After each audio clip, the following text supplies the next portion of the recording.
리버풀 1,500억 손흥민 오퍼 여름에 바로 떠나도록 레비와 최종 금액 조율. 리버풀에도 영웅이 필요하다. 꼭 손흥민을 데려와야 하는 이유. 토트넘 후스퍼의 새 감독 후보군 중 한 명인 레버쿠젠의 사비 알론소 감독이 최고의 역습 전문가라는 찬사를 받았다. 이번 시즌 토트넘은 격변의 시기를 거치고 있다. 안토니오 콘테 감독과 결별 이후 크리스티안 스텔링이 코치의 대행 체제도 끝냈고 현재 메이슨 대행 체제를 이어가고 있다. 이 가운데 율리안 나겔스만, 아르네 슬롯 등 여러 감독 후보들이 오르내리고 있다. 이 가운데 최근 레버쿠젠의 사비 알론소 감독이 유력 후보로 떠올랐다. 네덜란드 매체 데 텔레그라프는 알론소는 토트넘의 차기 감독 후보 중 선두주자다. 토트넘은 알론소의 선수 생활에 신뢰를 보이고 있으며 슬롯 감독보다 더 높은 순위로 생각하고 있다고 밝혔다. 알론소 감독은 과거 리버풀, 레알 마드리드, 바이에른 뮌헨을 거치며 세계 정상급의 미드필더로 이름을 날렸다. 특유의 중장거리 패스와 킥력이 일품이었다. 2017년 뮌헨에서 축구화를 벗은 후 레알 마드리드 유스 코치를 거쳐 레알 소시에다드 B팀에서 지도자 생활을 이어갔고 2022년 레버쿠젠 감독을 맡아 현재 팀을 6위까지 끌어올리며 지도력을 인정받고 있다. 하지만 알론소 감독 본인은 레버쿠젠 잔류 의지를 표명했다. 알론소 감독은 토트넘 감독직에 대해 지금 시점에서 나와 관련된 루머가 도는 것은 정상적인 일이다. 하지만 나는 지난 몇 달 동안 이곳에 내 신경을 100% 쏟았다. 그리고 나는 다음 시즌에도 이 팀을 위해 100%를 쏟을 것이다. 라며 잔류 의지를 표명했다.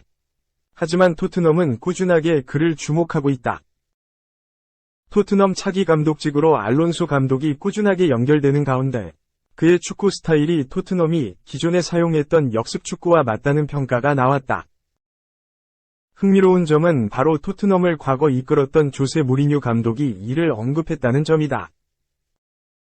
무리뉴 감독은 12일 오전 4시 레버쿠젠과의 2022에서 23시즌 유럽축구연맹 유로파리그 준결승을 앞두고 열린 기자회견에서 알론소 감독이 이끌고 있는 레버쿠젠은 내가 본 최고의 역습을 구사하는 팀이다. 그는 매우 실용적인 축구를 구사한다고 평가했다. 무리뉴 감독의 평가대로 만일 알론소 감독이 토트넘 감독직에 부임한다면 토트넘이 한창 좋았을 당시에 역습 축구를 살릴 수 있다는 평가가 나온다.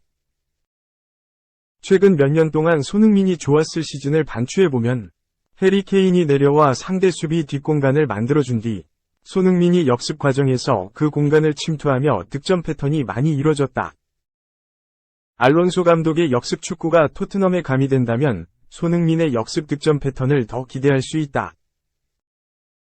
2. 손케는 KDB 홀란드 동급, 맨시티 부러울 게 뭐 있어? 영 매체의 주장. 손흥민과 해리 케인의 손케 듀오는 케빈 더 브라위너와 엘링 홀란드 듀오만큼의 파괴력을 지녔다는 평가가 나왔다. 손케 듀오는 명실상부 잉글리시 프리미어리그 역사상 최고의 공격 조합이다. 손흥민과 케인은 프리미어리그 통산 46골을 합작하며 가장 많은 합작골을 넣은 듀오다. 2위인 디디에 드로그바와 프랭크 램파드의 36골 기록을 한참 넘은 수치다. 지난 시즌에는 그 파괴력이 극에 달했다. 케인은 공격형 미드필더로 내려와 상대 수비수를 끌고 다니고 플레이메이킹에 집중했다. 반면 손흥민은 빠른 발과 침투 능력을 활용해 상대의 뒷공간을 침투했고 결정력을 발휘하며 리그 23골로 득점왕에 오르기도 했다. 케인도 17골을 넣으며 여전한 득점력을 과시했다. 하지만 이번 시즌에는 지난 시즌보다 다소 파괴력이 떨어졌다는 평가를 받는다. 케인은 지난 시즌보다 더 높은 위치에서 득점에 집중하면서 플레이메이킹도 도맡았다. 케인은 꾸준히 득점을 만들었지만 손흥민은 그렇지 못했다. 손흥민은 후반기에 들어 다시 공격에 집중하며 득점을 만들어내기 시작했고 현재까지 케인은 리그 26골, 손흥민은 10골을 넣고 있다. 이번 시즌 프리미어리그에서 작년의 손케 듀오만큼의 파괴력을 과시하는 듀오는 맨체스터 시티의 더 브라위너와 홀란드 조합이다. 이번 시즌 현재까지 둘은 10골을 합작하며 최고의 호흡을 보이고 있다. 2020에서 21시즌 손흥민과 케인이 합작한 단일 시즌 최다골 14골의 기록에 4골 차로 다가선 기록이다. 하지만 손케 듀오가 더 브라위너 홀란드 조합보다 꿀릴 것이 없다는 평가가 나왔다. 영국 매체 풋볼 런던의 롭 게스트는 2020에서 21시즌 손흥민과 케인이 14골을 합작한 것을 다시 뛰어넘기는 어려울 것이다. 하지만 이번 시즌 중요한 것은 두 선수가 여전히 서로에게 기회를 제공하고 있다는 점이다.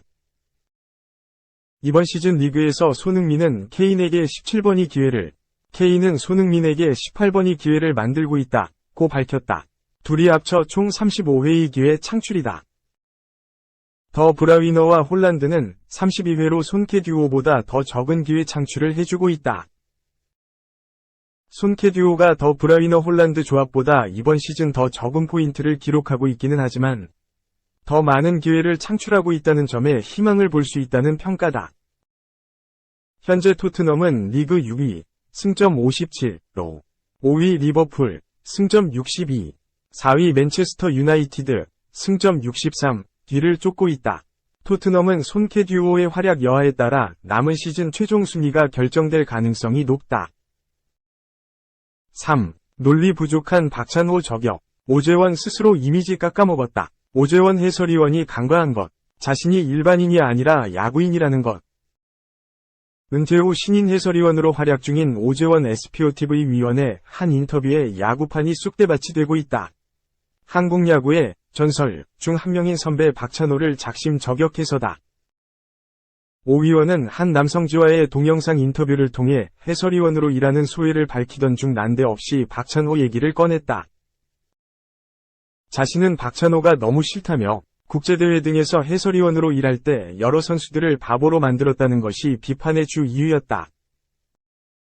다시 말해 야구 선배인 박찬호가 선수들 입장을 대변하지 않고 쓴소리를 하는 것에 선수들이 이미지상 좋지 않게 낙인 찍힐 수 있다는 것이었다. 하지만 팬들의 시선은 곱지 않다. 이게 선수들의 입장을 대변한다기보다 자신과의 악연 때문에 갑작스러운 저격성 발언을 했다고 보기 때문이다. 오재원은 2014 인천 아시안게임 야구 국가대표로 뛸 때 박찬호와의 사건이 있었다. 박찬호가 하나이글스 유니폼을 입고 뛸 때 두산 베어스 소속이던 오재원을 상대했는데 당시 파울 타구가 오재원의 발을 때렸지만 박찬호는 공에 맞지 않은 오재원이 파울로 만들기 위해 발에 맞지 않은 채 연기를 했다고 오해한 것. 해설 중 오재원이 타석에 들어서자 이 문제 뉘앙스를 풍기는 발언을 했고 논란이 되자 결승전을 앞두고 자신의 발언을 정정하며 미안함을 표시하기도 했다. 오재원 입장에서는 충분히 화가 날 수 있는 상황이었다. 박찬호라는 거물의 말 한마디에 자신이 타석에서 사기를 친 사람이 될 뻔했기 때문이다. 그리고 그에 대한 박찬호의 진심 어린 사과가 없었다면 오재원이 한참 시간이 흐른 지금까지 안 좋은 마음을 갖고 있을 수 있다는 것도 충분히 이해는 간다. 하지만 이번 인터뷰는 성급했다. 자신이 이제 은퇴를 하고 일반인이 됐기에 자유롭게 의견을 피력할 수 있다는 전제였는데 오재원은 선수가 아니지만 많은 사람들이 야구 중계를 시청하는 방송사의 해설위원이다. 야구인이라는 뜻이다. 자신의 언행에 야구계가 크게 휘청일 수 있다는 걸 알았어야 했다. 정말 야구계와 동떨어진 일을 하며 지나간 일에 대해 인터뷰를 하든 욕을 하든 했다면 이 정도로 일이 커지지는 않았을 것이다. 또 야구 매체가 아닌 남성 매체였다고 해도 말 한마디가 한순간 전국을 넘어 전 세계로 퍼져나가는 요즘 시대인데 더 신중했어야 했다. 그리고 야구인이어도 억울함을 표시할 수 있다. 하지만 자신이 화난 것을 가지고 국민을 거론하며 감사한 마음을 모른다는 등의 발언은 지나쳤다. 자신이 나쁘게 보는 사람은 모든 국민이 나쁘게 생각해야 한다는 논리인데 너무 감정적이었다. 그리고 논리적으로 싸울 거라면 박찬호 때문에 피해를 본 선수들의 사례도 더 구체적으로 거론했어야 했다. 예를 들어 도쿄올림픽 당시 버그아웃에서 껌을 씹는 강백호를 비판한 박찬호에 대해 선수 본인은 속상했겠지만 국민들은 지적이 지나치다고 반감을 갖고 있을까? 오 위원은 현역 시절 불같은 언행으로 자주 구설에 오른 선수 중 한 명이었다. 하지만 해설위원으로 변신하고 호평을 받고 있었다.